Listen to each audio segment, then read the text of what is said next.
स्वागत करावं असं शिवाजी अण्णा यांनी करावं. शरदादा उपरी येते महाराष्ट्राची दत्तकी 5 तारखेचं त्याची कारण काय? ती कारण आपल्या सगळ्यांच्या समोर आहे.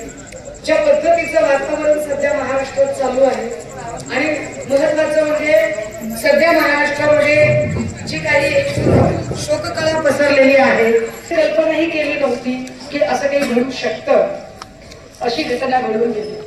पण ही घटना घडल्यावर जे काही प्रश्न निर्माण झाले प्रश्नांची उत्तरं मात्र अजूनही आपल्याला मिळत नाही.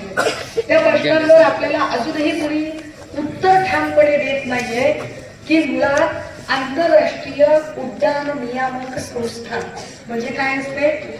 जसं आपलं रस्त्यावरचं एखादं वाहन असतं आणि रस्त्यावरच्या वाहनाला पीयूसी पोल्युशन किंवा वेगवेगळ्या कारणाने आरटीओ अडवतो आणि ते वाहन चालायचं का नाही याची परमिशन देतो. अगदी त्या पद्धतीने विमानं तपासणारी सुद्धा संस्था असते. अशा आंतरराष्ट्रीय उड्डाण नियामक संस्थेने ज्या कंपनीवर बंदी घातली त्या कंपनीचं विमान नेमकं दादांना न्यायला कसं काय आलं? फार महत्वाचा प्रश्न होता की दादा एवढी स्वतःची काळजी घेणार आहे आणि असं विमान कसं काय येऊ शकतं? तुम्ही म्हणाल काही प्रचार सोडून मला प्रचाराचं बोलायचंच नाही. सोन्यासारखा माणूस गेला काय राजकारण काय प्रचाराचं बोलावं आपण एवढा मोठा माणूस दादा 1 वर्षापूर्वी बंदी घातलेलं विमान होतं. त्या विमानात दादा बसले. विशेष त्या विमानाचे पायलट ऐन वेळेला बदलले गेले. अचानक 2 नवीन पायलट आले.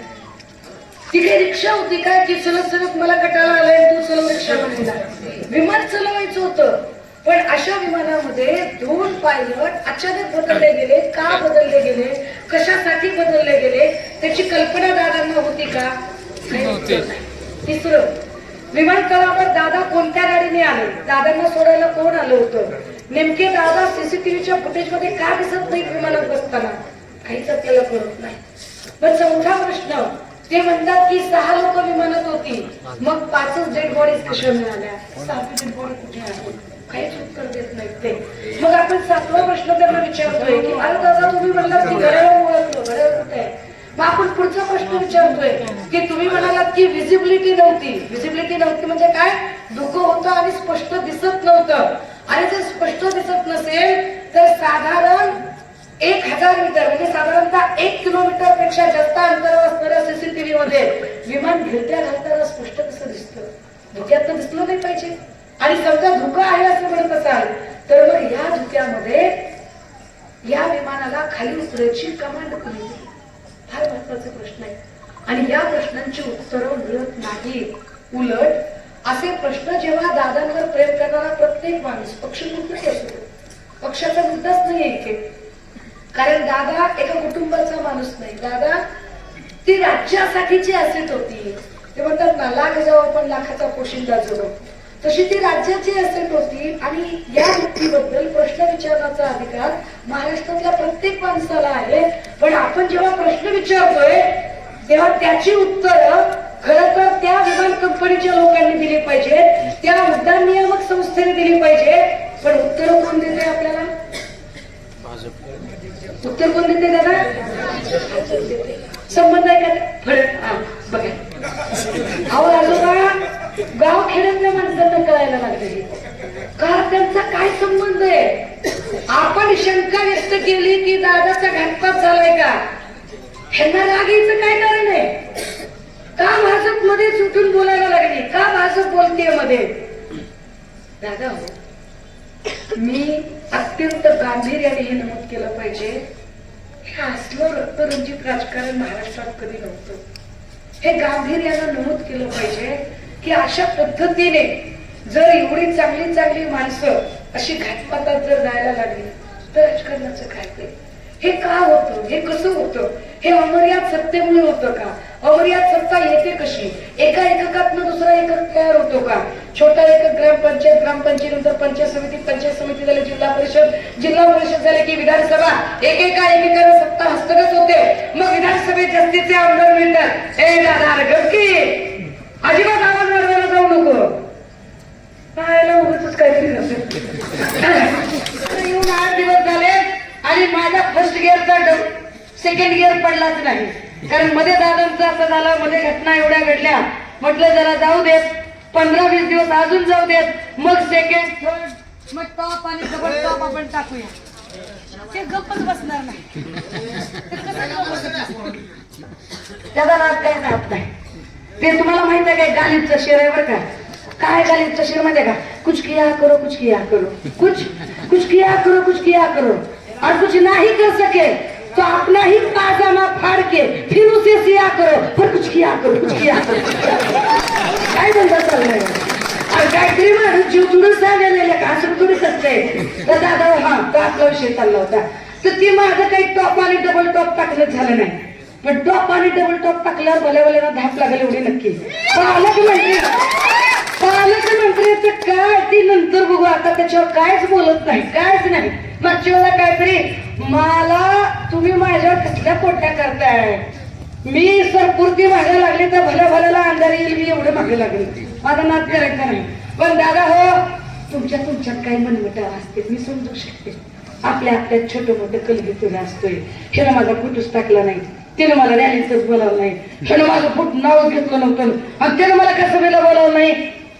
हे तुमचं सगळं जे काही आहे की नाही, ती आता जरा टाकली मुठ लाखाची तेव्हा थोडस 5 तारखेपर्यंत कळस होता. आता तुमच्यातलं कसलंच हिवदावं काय बाहेर काढू नका. आता 5 तारखेपर्यंत तुम्हाला 7 तारखेपर्यंत काय सुट्टी नाही. 7 तारखेपर्यंत एक आणि एकच गोष्ट आपल्याला लक्षात ठेवायची, काय दुसरं काय, की निष्ठेचं नाव तिकडे संजय राऊत, इथं सोमनाथ. विषयच नाही दुसरं काय. आपल्याला बाकी काय नाही, विषय कट सुरेश बट, बाकीचं काहीच बोलायचं नाही आपल्याला. मला तुमच्या त्या तांत्रिक गोष्टी जायचं नाही. मशीनवर एवढ्या नंबरला बटन आहे, तेवढ्या नंबरला अजिबात नाही. मशीन बघायची, मशाल बघायची, शिका हाणायचा, बस. किती का नंबरला येईल मशाल, मशीन बघायची, मशाल बघायची, शिक्का हाणायचा. आणि होय, मी आधीच सांगायला 500 रुपये 1000 रुपये आपल्याकडे नाही. किती द्यायचे 500-1000 रुपये? आणि तुम्हाला काय वाटतंय, जे 1000 रुपये आपल्याला देते ती काय बरं शिखायला चाललंय होय? अजिबात नाही. अरे मटक्याचे आटे, दारूचे धुंदे, एकाकडे छक्या, दुरीकडे सत्या, तुरीकडे ओपन जीव दिला, क्लोज झोपू दिला.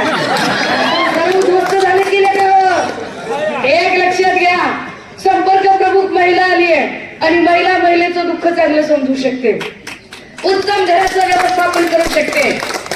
सोलापूरची घरीच बसून दाखवेल.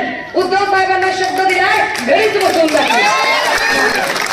आणि म्हणून जर तुम्हाला विजयाचा शकून करायचा असेल की ताई आलाय तर तुमचा मान ठेवणार आहे, तो मान एवढं ठेवा बाबा, मी तुमची बहीण आहे, मी तुमची लेक आहे, मी तुमच्यापैकी एक आहे. मला फक्त तुमचं एक मशालीचं मत पाहिजे आणि इथून सोमनाथ राऊतला गुलाल लागला पाहिजे. लक्षात ठेवा, त्यांची किती उमेदवार, त्यांनी म्हणलं की नाही काय तुमचा एकच, माझा एक उमेदवार निवडून येऊ द्या रे, एक उमेदवार निवडून येऊ द्या. आतून माझ्याकडे लय बोलायला, आता बोलायला जात नाही मी, हे लय कॅमेरा लावून बसले. दादा मला एक गोष्ट कळते, या गावचा कुठलाही प्रश्न, मग तो MIDCचा प्रश्न असेल, ते रस्त्याचा विषय असेल, तो पथदिव्याचा विषय असेल, वॉटर मीटर गटर असेल, किंवा आमच्या बायकांची सुरक्षा असेल, बायकांशी संवाद असेल, छोट्या पातळीवर ग्रामीण पातळीवरचे आर्थिक गटबांधणी असेल, या प्रत्येक गोष्टीसाठी इथे तुमच्या बचत गटांचे महासंघ असतील, त्या महासंघांच्या साठीचे यशोदासारख्या ठिकाणचे प्रशिक्षण असतील, त्या प्रत्येक गोष्टीसाठी मी हे का बोलू शकते, because Sushma Andhare work as a officer. पिवळ्या दिनाच्या गाडीत फिरून आले बरं का, अधिकारी पदावर काम केलंय मी. तेव्हा मला काय कोण असं मग असंच काय आम्ही धोत्रावर इन करत नाही, डोक्याला बोलते लावत नाही बोलते आणि एकदम पोटतिरकीने बोलते. दादा हो, तुमच्या प्रत्येकाच्या हाकेला हो द्यायची तयारी माझी असेल. तुम्ही एकदा मला साथ द्या, मी 5 वर्ष तुमच्या सोबत राहील आणि ताकदीने राहील. कुणाचंही तुमचं कुणाचंही हॉस्पिटलचं काम असू दे की पोलीस स्टेशनचं काम असू दे की कुठलंही काम असू दे.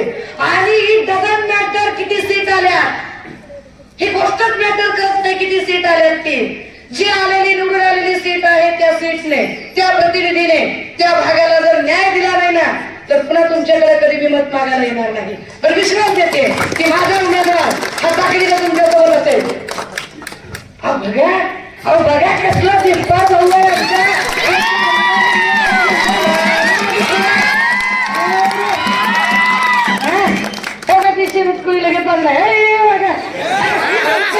सत्ता अमर्याद सत्ता मिळाली की मग माणसं एकमेकांना ब्लॅकमेल करायला लागतात. अमर्याद सत्ता मिळाली की मग माणसं ब्लॅकमेल करून करून पक्षात आणली जातात. मग दुसऱ्यांचे पक्ष फोडायचे, मग माणसं पळवायची, अशा सगळ्या भानगडी केल्या जातात. आता तेच चाललंय. एकेकाला ब्लॅकमेल करायचं, पक्षात आणायचं. तुझ्यावर ईडीचा आरोप, चल पक्षात. तुझ्यावर कशाचा देशद्रोहाचा आरोप, चल पक्षात. तू दाऊदचा हस्त, चल पक्षात. आणि पक्षात गेला की स्वच्छच माणूस, निर्मळच माणूस. हे असं होतंय. पण ह्यांना कोणी प्रश्नच विचारत नाही. आपण पोलीस स्टेशन, पूर्वी आपण पोलीस स्टेशन मध्ये गेलो की आपली तक्रार लिहून घ्यायची. आता पोलीस स्टेशन तक्रार लिहून घेत नाही. आता आमदारानं सांगितल्यावर तक्रार होते. आमदारानं सांगायचं, मंत्र्यानं सांगायचं, पालकमंत्र्यानं सांगायचं की तक्रार होणार आहे का नाही, मग तक्रार होणार. मग आम्ही न्याय कुणाकडे मागायचा? हे कशामुळे होतं? हे अमर्याद सत्तेमुळं. अमर्याद सत्ता कुणी दिली? तुम्ही दिली का? बघा, तुम्ही दिली असेल तर मशीननं दिली का तुम्ही दिली? तुम्ही ठरवा. पण जर तुम्ही दिली असेल तर मग तुम्ही कशाला बघून सत्ता दे? पण तुम्ही सत्ता देताना ते म्हणतात की आम्ही मताला 20,000 खर्च केले. मताला 20,000 कुठून आणले त्यांनी? कुठून आले मताला 20,000 रुपये? दारूच्या धंद्यातनं, मटक्याच्या धंद्यातनं कुठून आले तुमच्या मताला 20,000 रुपये? ड्रग्सच्या धंद्यातनं, 2 नंबरच्या धंद्यातनं. हे सगळे चोर, बदमाश, गुन्हेगार, बलात्कारी, भ्रष्टाचारी सगळे पक्षात घेणार तुम्ही आणि त्यांच्याकडून तुम्ही निवडणुका लढवणार आणि त्या निवडणुकीचं काय करणार? लोकांची पक्ष फोडणार. दादा हो, 3 वर्षाचं लेकरू सुरक्षित. 3 वर्षाच्या लेकरावर रेप होतो. अरे ज्या लेकराला राग कळत नाही, लोभ कळत नाही, आपुलकी कळत नाही, असं 3 वर्षाच्या लेकरावर मग पोलीस काय करतात? मागच्या 36 तासामध्ये पुण्यामध्ये 36 तासामध्ये 18 लेकरं गायब झाली. छोटे छोटे छोटे छोटे. कशी काय गायब झाली? कुणी गायब केली? आमचं लेकरू शाळेतून शिकायला गेलो होतं, खेळायला गेलो होतं, मैदानावर खेळत होतं, घरी आलंच नाही. 36 तासात एवढी लेकरं गायब. पोलीस काय करतात? तर पोलिसांचं लक्षच नाही. मग पोलिसांचं लक्ष का नाही? कुठे गेला पोलीस? तर पोलिसावर कंट्रोल करायला जो मंत्री असतो त्या मंत्र्याचं लक्ष नाही. मग मंत्री कोण आहे पोलिसावर कंट्रोल करणारा? तर गृह खातं. मग गृहमंत्री कोण आहे? हे आचारसंहितेचा कॅमेरावाल्या, मी काय म्हणलेलं नाही. एक शब्द मी बोललेली नाही, लोक बोललेली आहे. मी काय बोलले का? एक शब्द मी बोलले नाही. लोकांच्या मनातलं लोकांनी सांगितलं, लक्षात घ्या. कोण आहे गृहमंत्री दादा? फडणवीस साहेब गृहमंत्री आहेत. आणि मग त्यांनी का लक्ष द्यायचं नाही? तर त्यांचं लक्ष कुठं आहे? त्यांचं लक्ष कुठं आहे?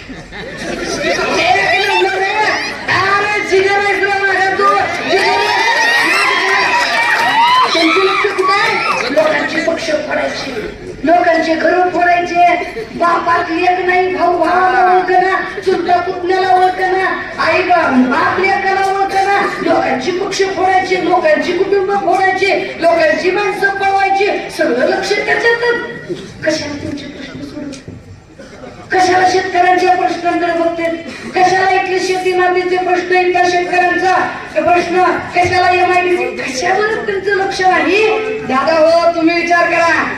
10 वर्षापूर्वी तुम्ही सगळी माणसं, 10 वर्षापूर्वी जर आपण बघितलं तर गावागावातली सगळी माणसं, मग इथला मराठा, साळी, माळी, कोळी, तेली, तांबळी, आतार, बागवान, सुतार, कुंभार, इथला बेरड, बेस्तर, रामोशी, बेलदार, घिसारी, कैकारी, कडेकपारी, कुंची, कोरवी, चंदनवाला, माकडवाला, अस्वलवाला, सगळीच्या सगळी माणसं गुण्या गोविंदानं गावगाड्या 11 पगड जातीची माणसं एकत्र राहत होती. होतं का रे हे मराठा, ते ओपन, कुणी घातले? हे OBC, ते ओपन, कुणी आणले? हे नव्हतं 10 वर्षाखाली दादा. हे जाती जातीतलं असलं भांडण नव्हतं दादा हो. हे भांडण लावलं कुणी? हे भांडण लावण्याचं पाप केलं फडणवीसांनी. हे भांडण लावण्याचं पाप फडणवीस करतात. माणसं माणसात राहू देत नाही. प्रत्येक गोष्टीमध्ये इंटरफेअर. पोलीस स्टेशन निरपेक्षपणे तक्रार नोंदवून घेत नाही. शेतकऱ्याला आपलं म्हणणं मांडता येत नाही. अरे याच्या आधी आंदोलन करणं आपला अधिकार होता, पण आता आपण आंदोलन करायला लागलो की ते लाठीचार्ज करतात, गोळीबार करतात. मराठ्यांनी आरक्षणासाठी आंदोलन केलं, कर त्यांच्यावर गोळीबार, कर लाठीचार्ज. वारकरी तिकडे आळंदीला गेले, जरा गर्दी झाली, कर त्यांच्यावर लाठीचार्ज. तिकडे त्या कोकणामध्ये लोक आंदोलनाला बसली, कर त्यांच्यावर लाठीचार्ज, कर अश्रुधुराचा वापर. एमपीएससी युपीएससी ला आपले भाऊ बहीण शिकायलेले जे पुण्याला शिकतात, ती लेकरं आमची जागा वाढ तुम्ही केली नाही, तुम्ही 2 वर्षात भरतीच काढली नाही, आमचं वय चाललंय, आमचा गावाकडचा आमचा शेतकरी बाप ते पैसे देऊन देऊन थकला, आम्ही अभ्यास करतोय, तुम्ही का जागा वाढवलं नाही? म्हणून पुण्याच्या चौकात सगळी पोरं आली. काय केलं? एका पोराला उचलायचं, पिंजऱ्यात टाकायचं, मारायचं, दांडके घालायचे. ही मस्ती कशी आली? ही मस्ती सत्तेमुळे आली. सत्ता कशी वाढली? छोट्या छोट्या एककातनं. ग्रामपंचायत, पंचायत समिती, जिल्हा परिषद, आता एकक वाढत गेला. दादा, ही मस्ती कशी उतरवता येईल? ही मस्ती याच एककातनं उतरवता येईल. ही मस्ती उतरवायची असेल तर पंचायत समिती, जिल्हा परिषदेला काय निर्णय घ्यायचा तो तुमच्या हातात आहे. मी तुम्हाला अजिबात सांगणार नाही की मशालीला मत द्या म्हणून. काय अजिबात सांगणार नाही. सांगितल्यावर तुम्ही ऐकता होय? आणि तुम्ही लय ना खुलं माणसं आहे, तुम्ही काय माझं ऐकणार आहे? पण तुम्ही ठरवा. ज्याला आपली कुटुंब एक ठेवायची आहेत त्याला मशालीकडे या. ज्याला कुटुंबात भांडणं लावून घ्यायची आहेत त्याला फडणवीसांकडे जा. आपलं ज्याला सगळं नीती वाळी, सगळं सुरक्षित, चांगलं कायद्याचं वातावरण पाहिजे, की मी माझ्या जिल्हा परिषद प्रतिनिधीला फोन केला की माझा प्रतिनिधी माझा फोन घेईल, अर्ध्या रात्री हॉस्पिटल असेल, पोलीस स्टेशन असेल, आमच्या लेकरा बाळांचं ऍडमिशन असेल, कॉलेजचं काम असेल, तहसीलचं काम असेल, इथल्या उपजिल्हा रुग्णालयामधलं सोनोग्राफीचं मशीन काम करत नाही, स्कॅनरचं मशीन काम करत नाही, तिथे आमच्यासोबत प्रतिनिधी मिळावा असं वाटत असेल तर निश्चित मशाल निवडा. जर प्रत्येक ठिकाणी तुमची कमिशन द्यायची तयारी असेल तर फडणवीसांकडे जा. आपलं काय म्हणणार? उद्या काहीतरी इकडे पालकमंत्र्याची सभा विवाह आहे म्हणे. आता इथं पंचायत समितीच्या सभेला जर पालकमंत्री येतोय, आणि उद्या काय तू गणेश मंडळाच्या अध्यक्षाच्या निवडीला असं कधी होतं का वातावरण? एखाद्या चांगल्या शाळेला ऍडमिशन घ्यायचं बोललं की आमदाराचं लेटर आणा. कशाचं ऍडमिशन? पहिलीच्या ऍडमिशन, आमदाराचं पत्र. अरे पहिलीच्या ऍडमिशनला जर आमदाराचं पत्र, तर नोकरीला काय डोनाल्ड तात्याचं पत्र आणायचं? कुणी आणलं हे वातावरण? कुणी केलं हे वातावरण?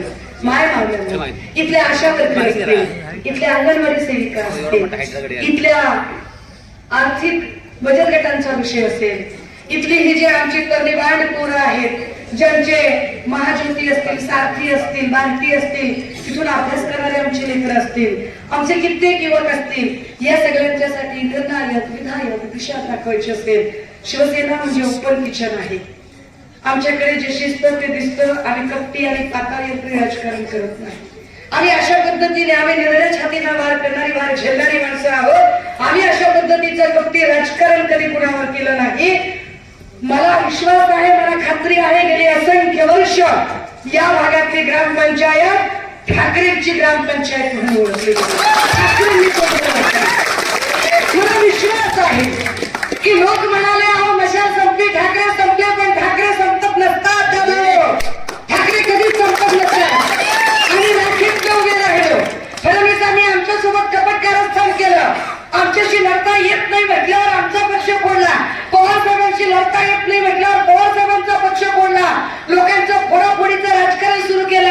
अरे चितेची राख जिथं शांत झाली नाही, चितेची राख शांत व्हायच्या आधी तुम्ही सत्ता पाठव मांडायला लागला. आणि विशेष म्हणजे अस्थि कलशाचं मार्केटिंग करता. लाजा वाटल्या पाहिजे त्यांना. हे अशा पद्धतीने मुळ्यावरचं राजकारण कधी कुणी बघितलं नव्हतं. हे राजकारण हा गलिच्छपणा. इथं फडणवीसांनी ही गलिच्छ संस्कृती रुजवली. पण दादा हो, अशाही परिस्थितीत एकही रुपया खर्च न करता मला आनंद आणि अभिमान आहे माझ्या सगळ्या निष्ठावंत भावांचा. नाही, पदर वर करून पदरची भाकर बांधून इथे प्रचार केले आणि काहीच आपल्याकडे नसताना आपण लोकसभेत 9 खासदार निवडून आणले, विधानसभेत 20 आमदार निवडून आणले. ज्या मुंबईमध्ये आपले 58 नगरसेवक गेले होते तिथे आपण 65 पुन्हा नवे आणले.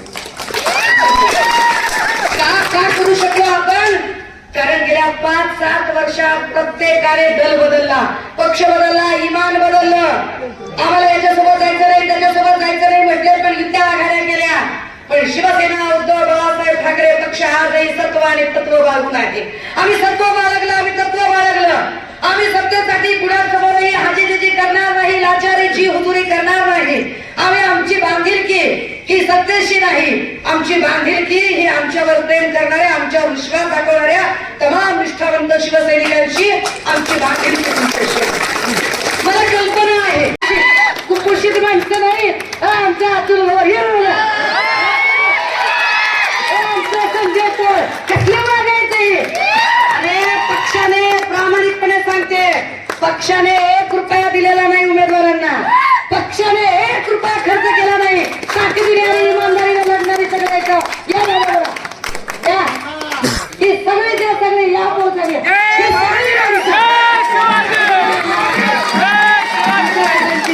आहे. दादा हो, आम्ही इमानदार आहोत, आम्ही शब्द देतोय आणि ठाकरेंचा शब्द म्हणजे पत्थर की लकीर आहे.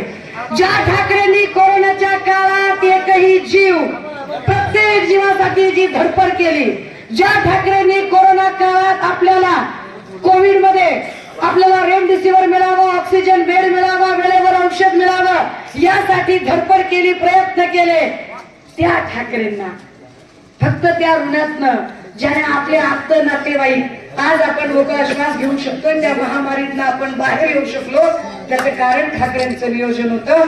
त्या ऋणातनं एकदा उतराई व्हायची संधी द्यावी आणि या पंचायत समितीला, या जिल्हा परिषदेला आपण आम्हाला कौल द्यावा. इथून सोमनाथ राऊत मशाल या चिन्हावर लढत आहे. येणाऱ्या 7 तारखेला काय चिन्ह आहे आपलं? काय चिन्ह आहे आपलं? काय चिन्ह आहे? कळलं का?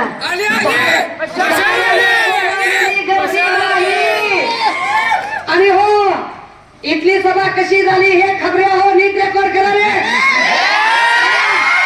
कारण माझं कायम म्हणणं आहे, खबऱ्यांचं अर्थकारण काय 25 एकरच्या ऊसाचं नसतंय. खबऱ्याचं अर्थकारण बिचारा हाफ बिर्याणी आणि 90 पुरतं